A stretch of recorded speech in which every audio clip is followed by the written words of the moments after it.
So here we are with Matthew and Alex from Yulpop, and would you tell us a little bit about what Yulpop is about? Give me your startup pitch, please. So Yulpop is all about connecting farmers, specialists, and ag industry to make sure that the right agronomic advice goes to the right farmer at the right time, and is done so in a scalable manner.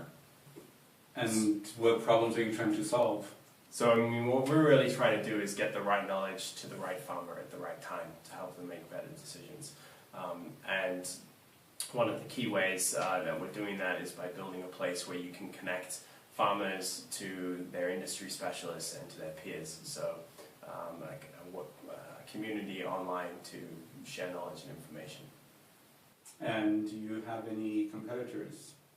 Yeah, so I think we face really three types of competitors. The first one is the fact that every farmer will call their dad or their brother and find out what they've always done.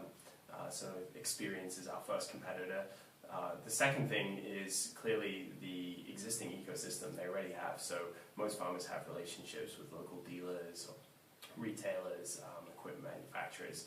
We don't see those two as really competitors. Those are things we want to try and complement and pool and share the insights that that community already has. And the third competitor is really Google, and we think we're much better than them because we have specific information that will help you improve your operation. You are the two founders of Yulpop? That's correct. That's right. And do you have anyone else on your team? No, so right now it's Alex and I, and we're doing pretty much everything from development through marketing, business, the whole lot. We have hired some interns in the US and in the UK who are helping us with local marketing activities and market research. And where do you see yourself in 2 years? So 2 years from now, we've conquered Europe, we've gotten to the US, we've got a platform that is reliably delivering the right advice to the right farmer at the right time, and we're starting to branch out into the developing world. What obstacles did you face when starting up? So clearly the technology development side of it has been something that we've struggled with. I think we've done a lot. We did start with some outsourcing, and we've kind of brought that in-house and started working on our own and teaching ourselves how to code. So neither of us are hardcore coders by background, but a lot of it you can learn. There are a lot of great tools out there on the web. So there's a lot of focus on Berlin and the UK as being big startup hubs. And Switzerland has a lot of information, has a lot of innovation and ideas and technology, but there's just not a lot of conversation, or it's not a very vocal community. Do you think that's true? Do you think, what do you think of the Swiss ecosystem? I would first of all not try to, I wouldn't set our target on Berlin or on London or on Paris. If there's anybody we want to emulate, it would be Silicon Valley, but I would actually argue that it's New York is really the better model for us to look at. Very similar in terms of histories, strong banking sector, which is where a lot of programmers tend to go for jobs. In New York, it really took off actually when the banks collapsed in 2008. A lot of programmers decided, you know what, I'm tired of writing Java code on enterprise systems. I'd rather build something more exciting. So I think we have to look at other cities beyond the ones in Europe.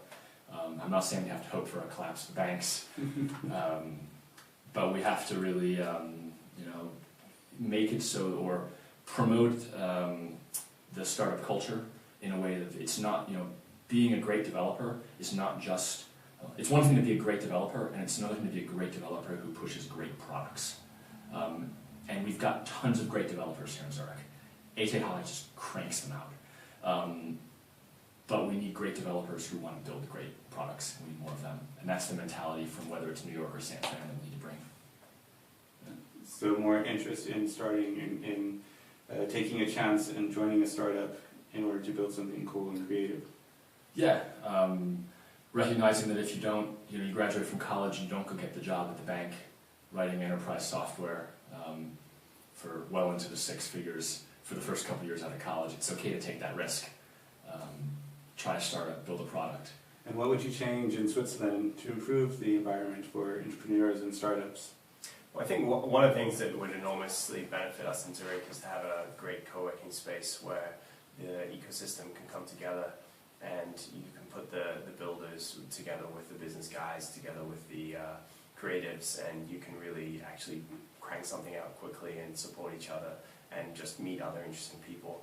And it's starting, there are a few, but it's not on the kind of quality of infrastructure and organization that we see in other places that have strong tech hubs.